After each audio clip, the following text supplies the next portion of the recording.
जय जय राम,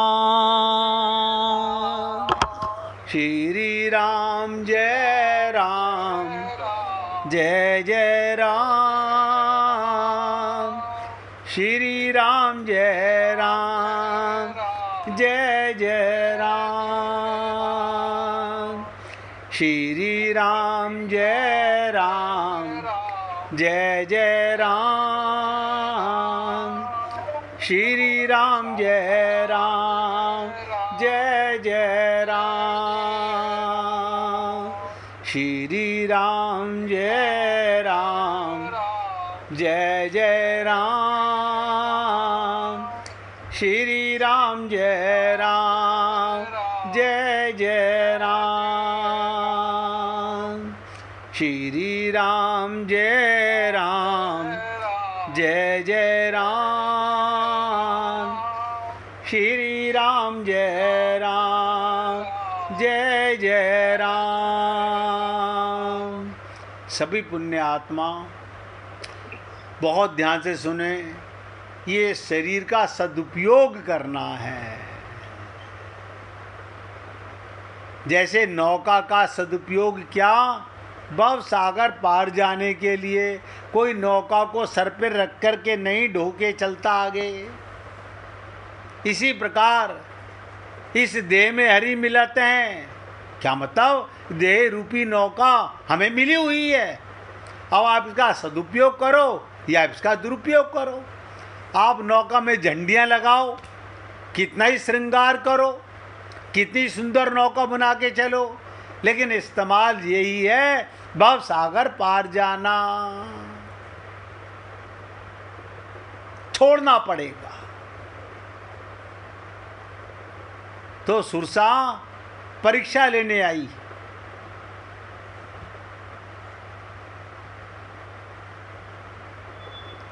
इसी प्रकार से जो साधक है, शरीर की उपेक्षा करता है, वो भूल करता है। जो शरीर की ममता में बंध जाता है, वो और बड़ी भूल करता है। और जो शरीर से ऊपर उठने का तात्पर्य नहीं कि साधक को शरीर पर ध्यान नहीं देना चाहिए, ऐसा भी नहीं। इस समस्या का सुंदर उत्तर हमें हनुमान जी के चरित्र में प्राप्त होता है।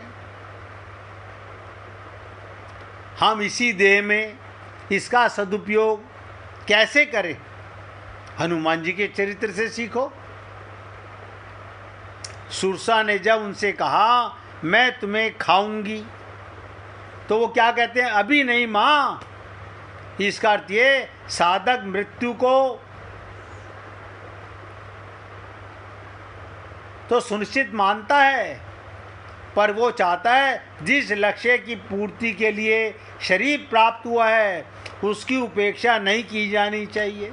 और आप और हम लोग, आज हमें वहाँ जाना है, आज हमें वहाँ जाना है, आज हमें ये काम करना है। सात जीवन हो गए, भगवान मिले कि ना मिले, हमें अपना लक्ष्य मिले कि ना मिले। हम कारण क्या है, ममता मोह आसक्ति, बस 3 चीज़ें हैं। देखो, सेवा परम धर्म है। अगर आप किसी सेवा के कार्य में, किसी बीमार की सेवा, किसी बच्चे की सेवा कर रहे हैं, वो भी भक्ति का कार्य है। लेकिन आप अपने मन के गुलाम होकर के आप भक्ति के मार्ग से हट रहे हैं, तो आप अपने आप को धोखा दे रहे हैं, शरीर का सदुपयोग नहीं कर रहे हैं। तो जीव को क्या चाहिए, हनुमान जी से शिक्षा लो। क्या कहते हैं सुरसा से, मैं लक्ष्य की पूर्ति के लिए ये शरीर प्राप्त हुआ है, उसकी उपेक्षा नहीं की जानी चाहिए। इसलिए हनुमान जी सुरसा से क्या कहते हैं। आप और हम लोगों ने अगर रामचरितमानस को बहुत ध्यान से पढ़ा हो और एक एक चौपाई को खाली तोते की तरह रटा ना हो, आगे ना बढ़े हों, समझने का प्रयत्न किया हो। क्या कहते हैं, राम काजू करी फिर मैं आवा, सीता कह सुधी प्रभु ही सुनाओ। पहले मैं प्रभु का कार्य कराऊं, प्रभु का संदेश सीता जी को सुनाया हूं और सीता जी का संदेश प्रभु राम को सुनाया हूं, फिर तुम्हारे मुंह में समा जाऊंगा।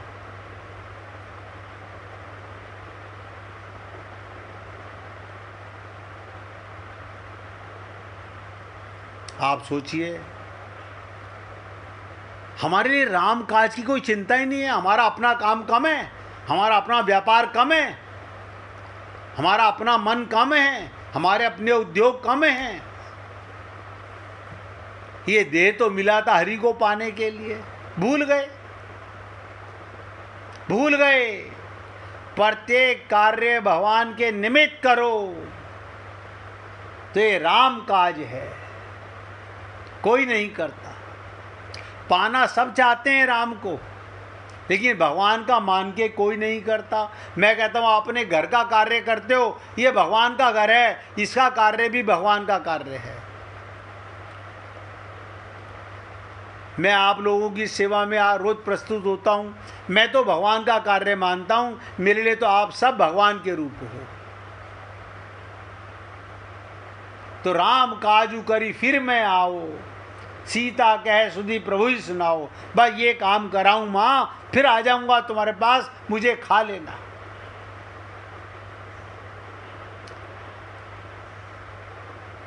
और तब बदन पे ठई आई, और तब तुम मुझे खा लेना। साफ साफ कहते हैं हनुमान जी, हमें मृत्यु का भय नहीं है, हमें लक्ष्य तक पहुंचना जरूरी है।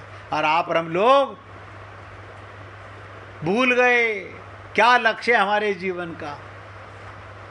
हमने बड़े बड़े नियम लिए हैं। कोई कहता है मैं रोज शंकर भगवान पे जल चढ़ा के आते हैं, तो कभी शंकर भगवान पे अपना हृदय भी चढ़ाया हो, स्वयं को भी अर्पित कर दो भगवान को। हम रोज मंदिर जाते हैं, कभी मन मंदिर में भी चले जाओ। ये सब तो स्वार्थ के लिए जाते हो, कभी परमार्थ के लिए भी जाया करो। तात्पर्य ये, साधक ये मानता है कि शरीर के द्वारा भक्ति की लक्ष्य की प्राप्ति हो जाए। अब आप देख लो, अगर भगवान का प्रेम नहीं मिला, सीता की खोज नहीं की और लक्ष्य की प्राप्ति नहीं की, आपका हृदय रामायण नहीं अयन नहीं बना, फिर इसके बाद शरीर को जाना है तो चला जाए। हर लोग वह क्या कहते हैं, अभी क्या तुम्हारी उम्र है, इस उम्र में कोई भक्ति करता है, ये तो बुढ़ापे में करना। यानी जब शरीर किसी काम का ना रहे, तब तक ममता मोह आसक्ति की दलदल में हम लोग इतने धंस चुके होते हैं, सर तक। हर जन्म में यही होता आ रहा है।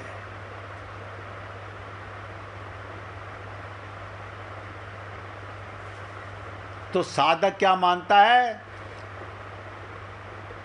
सबसे बड़ी चीज है साधना की, शरीर के द्वारा भक्ति की लक्ष्य की प्राप्ति हो जाए। मैं एक बार भव सागर पार चला जाऊं, फिर इसके बाद शरीर किनारे पर ही मर जाए, कोई फर्क नहीं पड़ता। चला जाए तो चला जाए, मृत्यु अपना ग्रास बन जाए तो बन जाए, कोई आपत्ति नहीं, कोई भय नहीं। लेकिन रामचरितमानस में सुरसा क्या कहती है, वाह मैं तो अभी भूखी हूं और जाने तुम कब का निमंत्रण दे रहे हो, मुझे क्या पता तुम लंका कब पहुंचोगे। लंका में जाके स्वर्ण नगरी में तुम्हारा मन भी फंस गया तो मेरे को भूख तो आज लगी हुई है। ध्यान से सुनो, मैं नहीं मानने की, मैं तो तुम्हें अभी खाऊंगी। अब हनुमान जी के सामने एक प्रश्न खड़ा हो गया। हम कह चुके हैं साधक के सामने 3 बाधाएं, और आप और हम सब लोग सत्संग किस लिए सुन रहे हैं, ये भी साधना है। बहुत ध्यान से सुनो, ये भी आप हम लोगों की साधना है। ये मत समझना साधना खाली वही होती है, ये भी साधना है।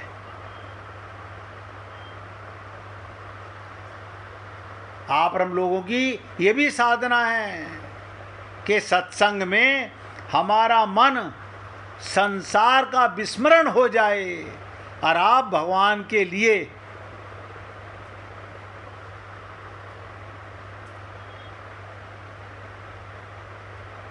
देखो, हनुमान जी के लंका जाने के बारे में लोगों की भिन्न भिन्न मान्यताएं हैं। कुछ मानते हैं तैर कर गए होंगे, कुछ के अनुसार उड़ कर के गए होंगे, और कुछ के अनुसार छलांग लगाते हुए एक टापू से दूसरे टापू पे कूदे होंगे।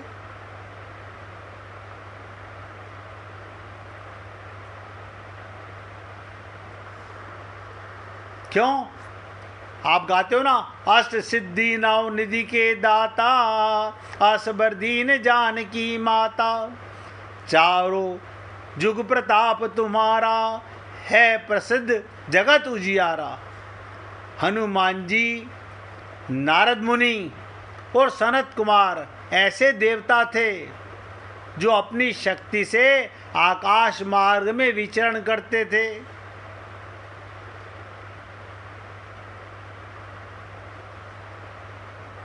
ऐसे कई ऋषि मुनि भी हुए हैं,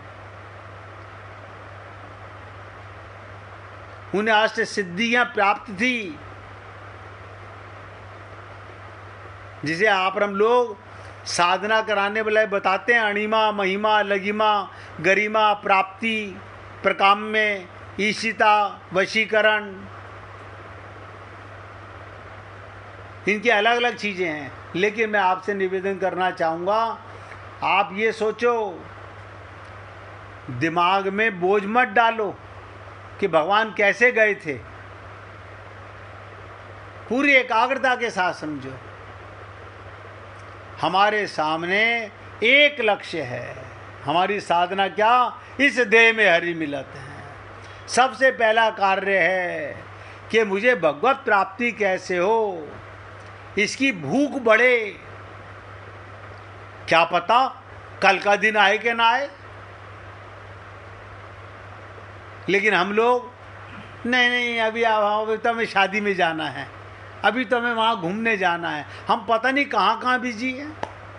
हम हमेशा कल पर टालते आ रहे हैं।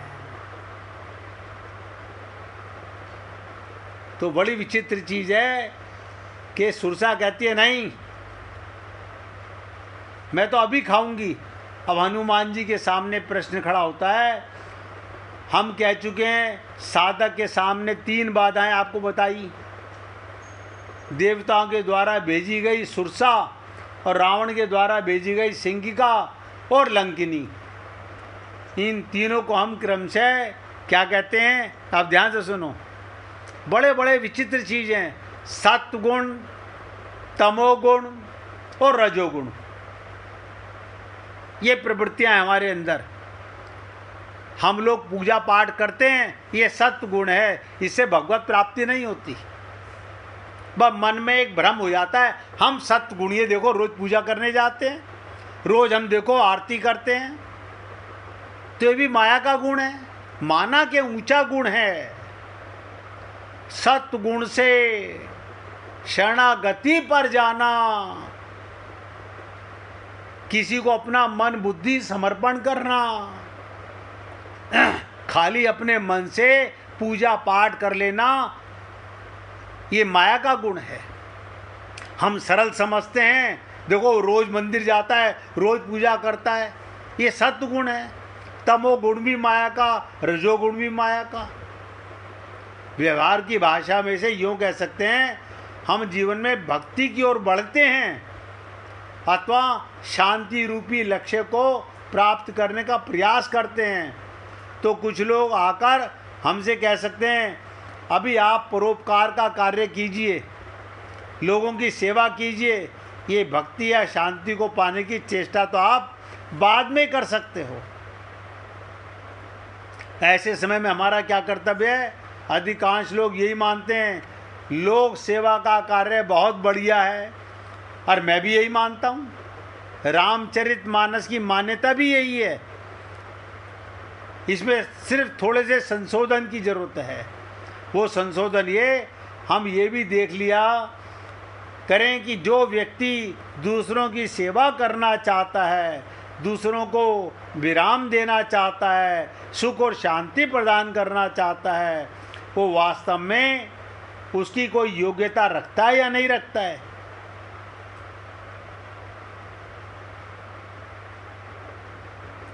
व्यक्ति को अहंकार बहुत जल्दी खा जाता है।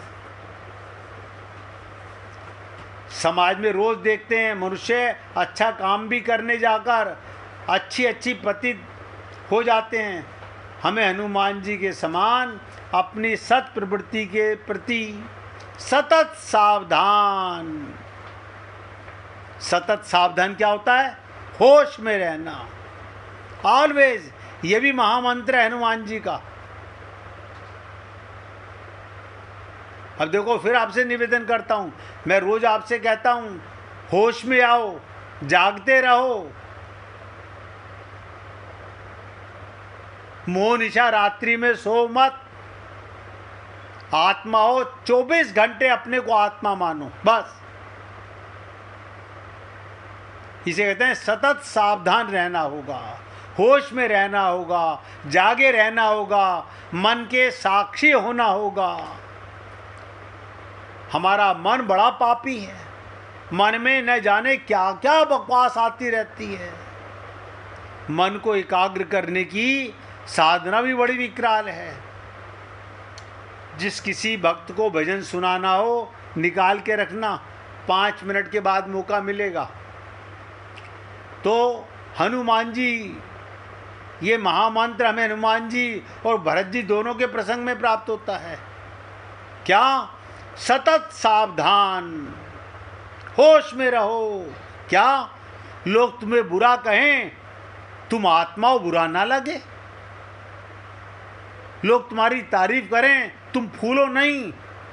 मेरी काहे की तारीफ है? मैं तो परमात्मा का अंश हूं, सेवा कर रहा हूं।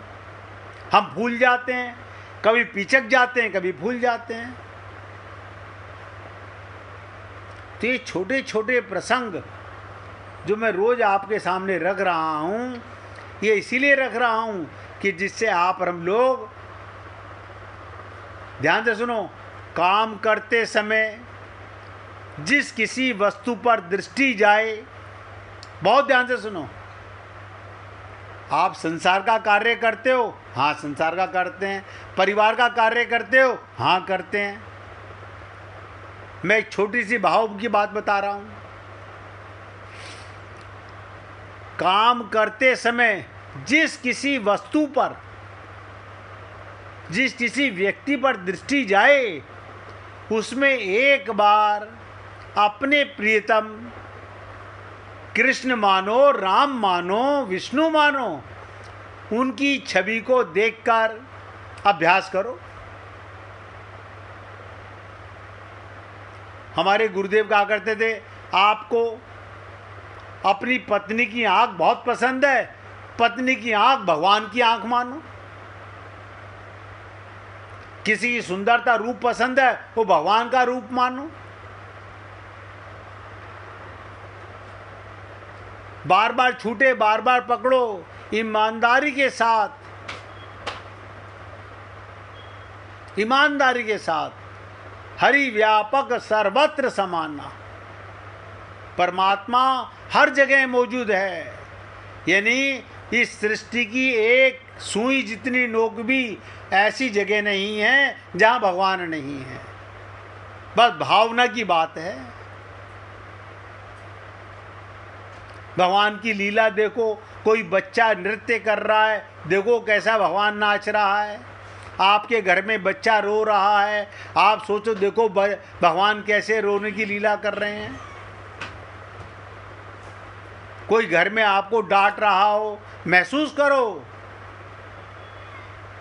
कि इसके अंदर परमात्मा है। मैं ऐसा मानूं, वो माने कि ना माने।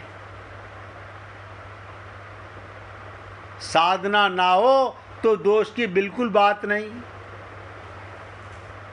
इसलिए आपसे एक निवेदन करता हूँ, बार बार अभ्यास करो।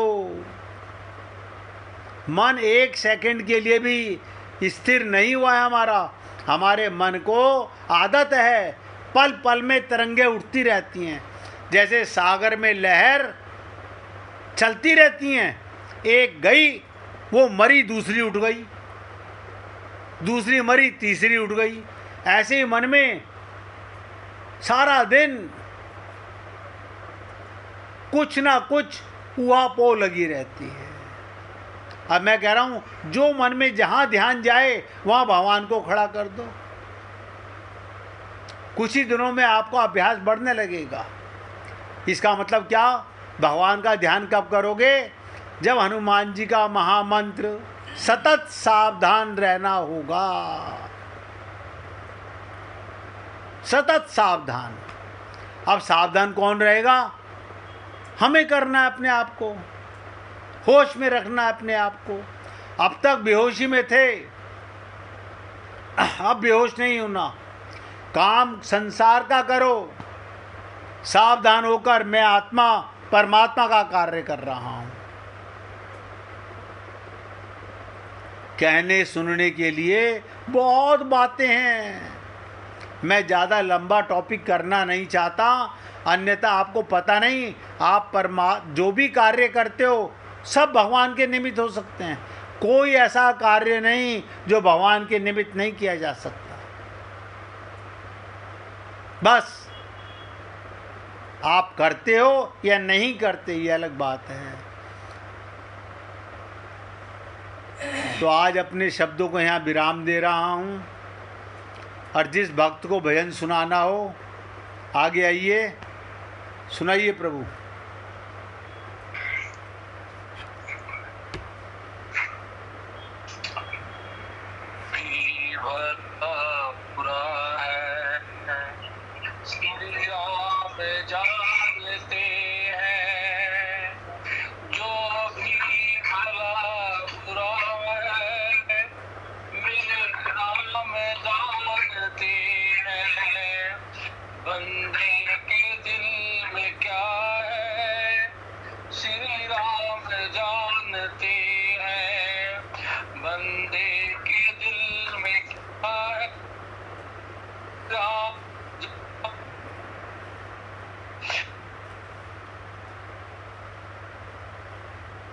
आवाज नहीं आ रही भाई आपकी। आवाज है? हाँ, आप बोलो बोलो।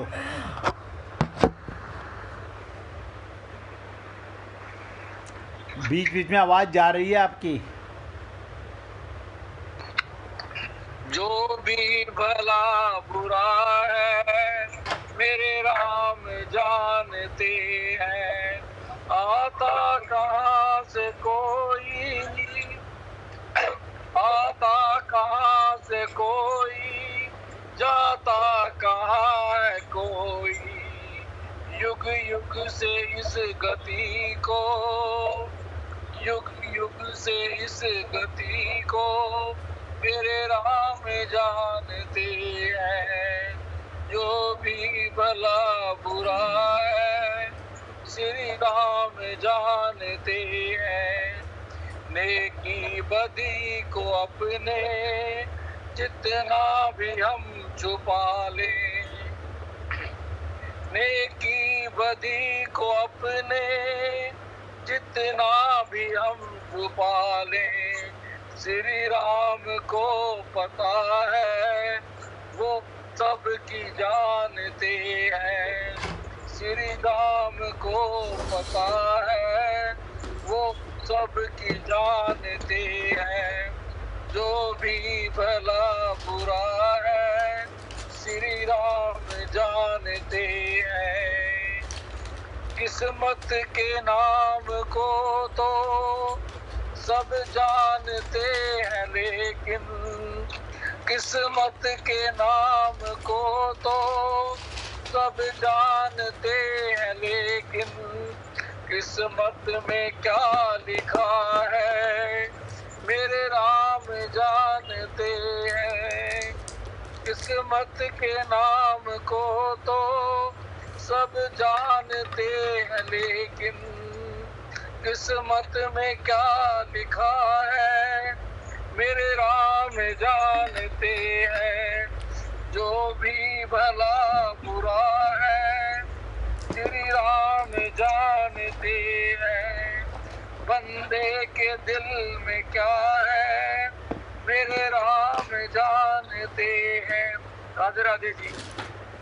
बोलिए वृंदावन बिहारी लाल की जय जय श्री राधे, जय जय श्री राधे। बोलिए लाल जी का मंगल हो, सभी भक्तों का मंगल हो। सबको राधे राधे भैया, सबको राधे राधे, राधे राधे भाई, राधे राधे, सबको राधे राधे जी, राधे राधे भैया, राधे राधे, राधे राधे, राधे राधे जी, राधे राधे मेरा साहब, राधे राधे जी, राधे राधे।